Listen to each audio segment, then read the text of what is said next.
You've probably eaten one this week, maybe even today. That colorful wrapper, that chocolatey coating, that satisfying snap when you break it in half. Told yourself it was the smart choice, the healthy choice. But what if the nutrition label you've been trusting was engineered specifically to make you believe that? We compared 14 of the most popular protein bars sold in America to actual candy bars. And what we found wasn't just surprising, it was genuinely uncomfortable. Here's what nobody in the protein bar industry wants you to ask out loud. If something contains 30 grams of sugar, artificial sweeteners, ultra-processed vegetable oils, and a coating made of compound chocolate, at what point does calling it a protein bar stop being marketing and start being deception? For years, fitness culture sold us a simple story. Protein good, sugar bad. Protein bar, therefore good. But modern nutritional science is telling a much messier, much more interesting story. And it starts with what's actually inside that wrapper. Let's break this down from the inside out. The average best-selling protein bar in America contains somewhere between 200 and 350 calories. That alone isn't the problem. The problem is what those calories are made of. Most bars lead with a protein blend, and that word blend is doing a lot of heavy lifting. A blend typically means a mix of whey concentrate, soy protein isolate, and in many cases, collagen peptides. These are not equal. Whey isolate is rapidly absorbed, high in leucine, and genuinely useful for muscle repair. Whey concentrate, on the other hand, contains more fat, more lactose, and absorbs more slowly. Collagen provides almost no muscle-building benefit at all because it lacks the essential amino acid tryptophan. So when a bar advertises 20 grams of protein, you need to ask, 20 grams of what exactly? Now here's where it gets interesting. Below the protein content, you'll often find something called maltodextrin. It sounds technical. It sounds safe.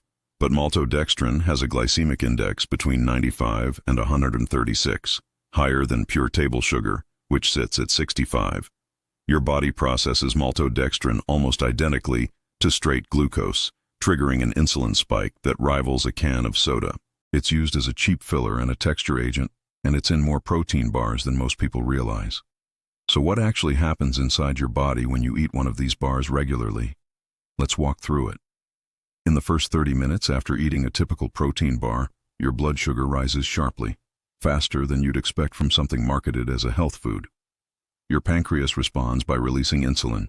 If the bar contains artificial sweeteners like sucralose or acesulfame potassium, something else happens too. Early research from institutions including the National Institutes of Health suggests these sweeteners may trigger a partial insulin response even without actual sugar, because your brain and gut detect sweetness and begin preparing the body to process glucose that never actually arrives. Over time, some researchers believe this mismatch may affect insulin sensitivity, though the science here is still developing. After 7 days of eating a protein bar daily, your gut begins responding to the sugar alcohols.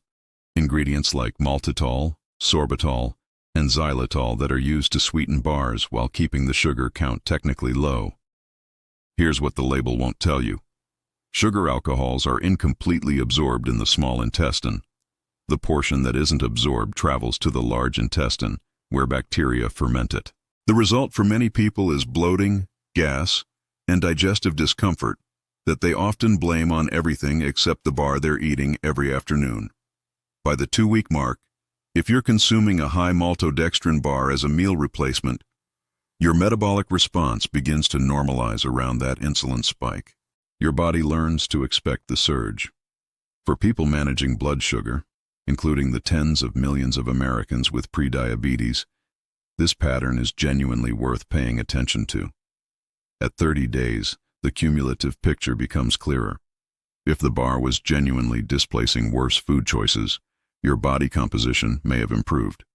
If it was being added on top of an already adequate diet, the extra processed carbohydrates, seed oils, and synthetic additives may be working against the exact goals you bought the bar to support. Now let's address the myths, because there are several that the industry has worked hard to keep alive. Myth 1. A high protein count means a bar is healthy. Protein quantity means nothing without protein quality. A bar with 25 grams of collagen-heavy protein blend provide significantly less muscle synthesis benefit than one with 15 grams of pure whey isolate. The number on the front of the package is marketing. The amino acid profile buried in the fine print is science. Myth 2. Sugar alcohols are safe for everyone. The FDA classifies them as generally recognized as safe, but that designation applies to acute toxicity, not long-term metabolic effects or digestive tolerance. Maltitol in particular has a glycemic index of around 35, which is lower than sugar but still meaningfully impacts blood glucose, especially in diabetic individuals. Some bars contain over 20 grams of maltitol and still advertise themselves as low sugar. Myth 3. If it has fewer calories than a Snickers, it's the better choice. Calorie count matters, but so does food matrix, insulin response, satiety signaling, and ingredient quality. A Snickers bar, surprisingly, uses real sugar, Rea-Zero-L cocoa butter, and real peanuts.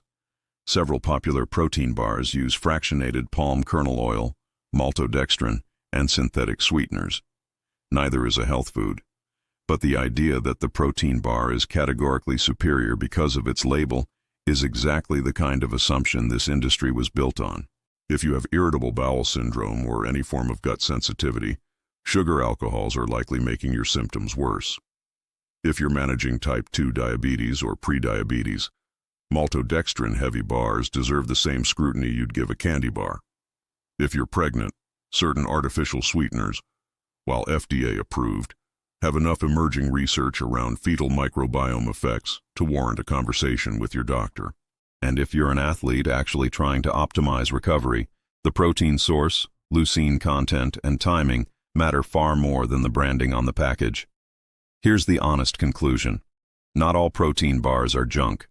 Some, particularly those using whey isolate or pea protein as the primary source, with minimal added sugar, no maltodextrin, and limited sugar alcohols, are genuinely useful tools for people with high protein needs and busy schedules. But the majority of best-selling bars in America exist in a nutritional gray zone that the industry has been very careful not to illuminate. They are not candy bars, they are also not health food. They are highly engineered convenience products designed to feel virtuous while delivering processed carbohydrates and cheap protein in a format that's extremely easy to buy again. The next time you pick up a bar, flip it over. Ignore the front panel entirely, the grams of protein, the fitness imagery, the low sugar claim. Read the ingredient list. If maltodextrin appears in the first 5 ingredients, that bar is closer to a rice cake than a recovery supplement.